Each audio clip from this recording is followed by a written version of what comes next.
시편 116편입니다. 본 시는 6월절이나 이스라엘 백성들의 명절 때 각 가정이나 혹은 백성들이 함께 모이는 그 성전에서 하나님을 찬양하기 위하여 불려진 시라 이렇게 생각되어집니다. 개인적인 경험이 근거된 시이지만 표제가 없어서 누가 지었는지 어떤 상황에 쓰여졌는지 알 방법은 없습니다. 다만 학자들은 다윗이 압살롬의 반역 사건 이후에 이것을 짓지 않았나 그렇게 추정할 뿐입니다. 시의 내용을 보면 시인은 대단히 어려운 상황 가운데 놓여 있음을 우리가 알 수 있습니다. 3절을 읽어보실까요? 3절을 보시면 사망의 줄이 나를 두르고 수월의 고통이 내게 이르므로 내가 환난과 슬픔을 만났을 때에 그냥 아이고 더워서 죽겠다, 아이 배고파 죽겠다, 근데 이런 상황이 아니라 정말 생명의 위협을 느끼고 수월, 저 지옥에 빠지는 것 같은 고통 속에 놓여 있는 상황을 지금 말하고 있는 거죠. 이제 그런 상황에 놓여 있음을 시인은 시인답게 이렇게 표현합니다. 8절에도 보시면 주께서 내 영혼을 사망에서, 내 눈을 눈물에서, 내 발을 넘어짐에서 건지셨다. 영혼이 사망에 빠질 정도로, 눈물이 흐를 정도로, 또 내 발이 넘어질 정도로 어려움 가운데 있었다. 그리고 10절에는 직접적으로 이렇게 표현합니다. 내가 크게 고통을 당하였다. 그치? 그 시인의 상황은 대단히 어려운 상황입니다. 우리가 아까도 말씀드렸지만 표제에서 내용들을 제공하고 있지 않으니까 구체적으로 어떤 상황인지 우리는 알 수 없지만 시인의 표현 방법대로 보면 그 방법이 얼마나 괴로운 상황 가운데 놓여 있는가를 우리가 짐작하는 것이죠. 자, 그러나 성도의 특권은 뭡니까? 성도의 특권은 뭡니까? 어려움 가운데 있어도 기도할 수 있는 거죠. 그지? 그 어려움 속에서 이 성도가 하나님을 바라보며 기도했다 이렇게 말합니다. 1절, 2절을 한번 읽어보십시다. 여호와께서 내 음성과 내 간구를 들으심으로 내가 그를 사랑하는도다. 그의 귀를 내게 기울이셨으므로 내가 평생에 기도하리로다. 하나님 앞에 내가 그 상황 가운데 기도했는데 그냥 목 먹는 감 찔러나 보듯이 아유 좀 도와줄 수 있으면 좀 도와주십시오, 내가 비빌 데가 없습니다, 이런 마음이 아니라 어려운 가운데 하나님을 바라보고 하나님의 도움을 구할 수밖에 없어서 기도했는데 하나님께서 그 기도에 응답하셨다는 거예요. 6절에 보면 이렇게 표현합니다. 내가 어려울 때 나를 구원하셨다. 극심한 어려움 가운데서 하나님께서 나를 건져내셨다, 구원하셨다, 이렇게 표현하는 것이죠. 그래서 4절에도 이렇게 표현합니다. 내가 여호와의 이름으로 기도하기를 여호와여 주께 구하오니 내 영혼을 건지소서 하였도다. 아멘. 여러분, 기도에 응답이 있는 사람은 그 하나님을 외면할 수가 없지요. 그지요? 살아계신 하나님을 언제 우리가 쉽게 경험합니까? 우리의 기도에 응답하셨을 때입니다. 그지? 그런데 그 기도에 응답하신 하나님을 경험하고 나면 그 하나님 앞에 문제가 있을 때마다 나아갈 수밖에 없지요. 그지요?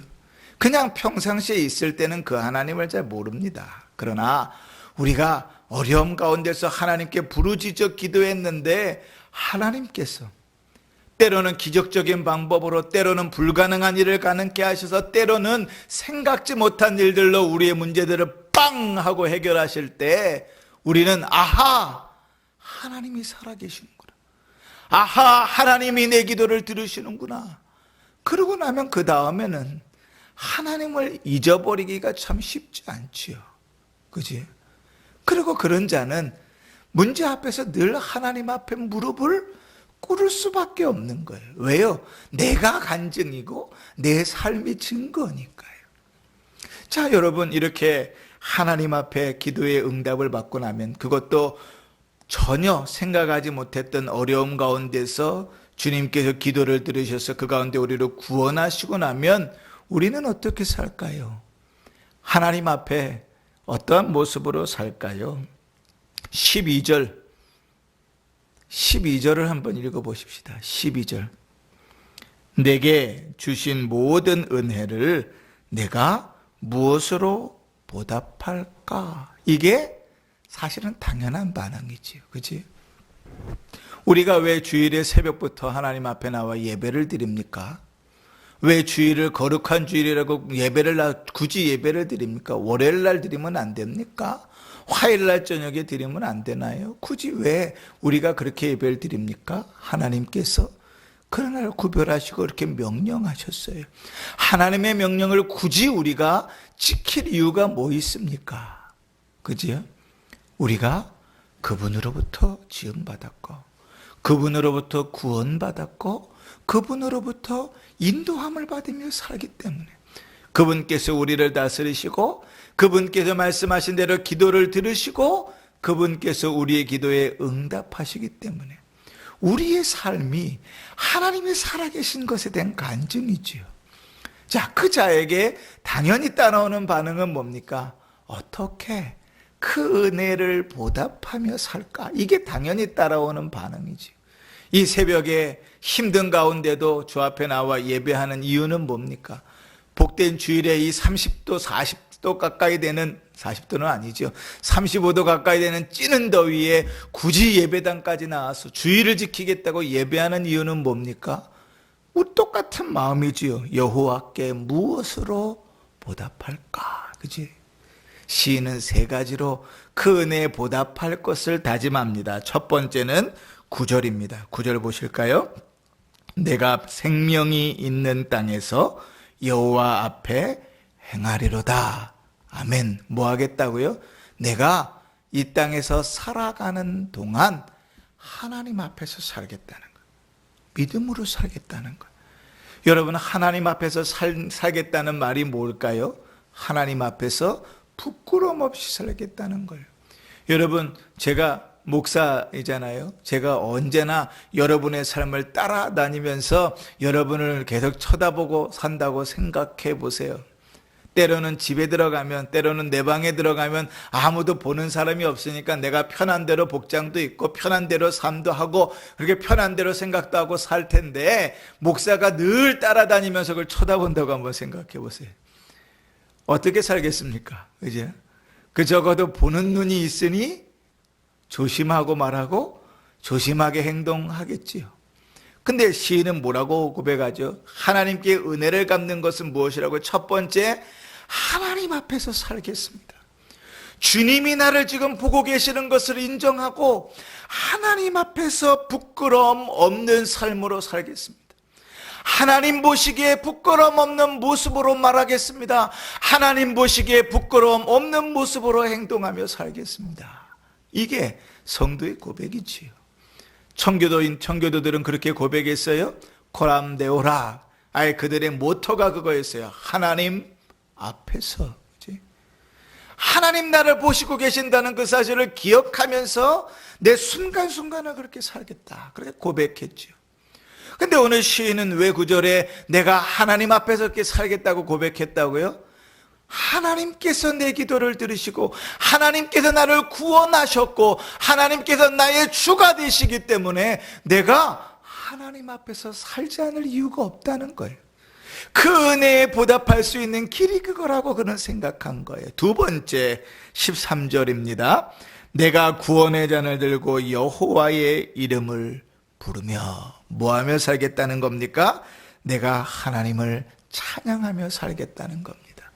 내 삶 속에서 하나님을 찬양하는 일들을 끊이지 않겠다는 겁니다. 여러분, 이 고백 가운데는 이러한 고백이 담겨 있습니다. 내가 죄 가운데 범했을지라도, 내가 다시 어려움 가운데 놓여 있을지라도 나는 하나님을 찬양하며 살 것이다. 왜냐하면 그 어려움 가운데서 구원이 되시는 분이 하나님이시고 그 삶 가운데서 인도해 가시는 분이 하나님이시고 그 가운데서 여전히 동행하시는 분이 하나님이시니까.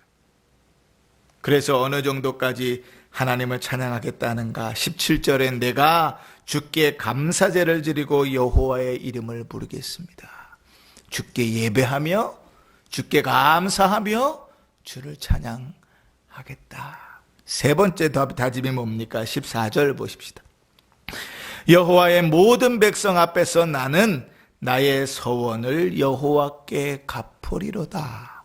아멘. 뭘 하겠다고요? 내가 하나님 앞에 서원한 것을 갚겠다 그럽니다. 18절에도 아예 이렇게 표현합니다. 내가 여호와께 서원한 것을 모든 백성이 보는 앞에서 내가 지키겠습니다.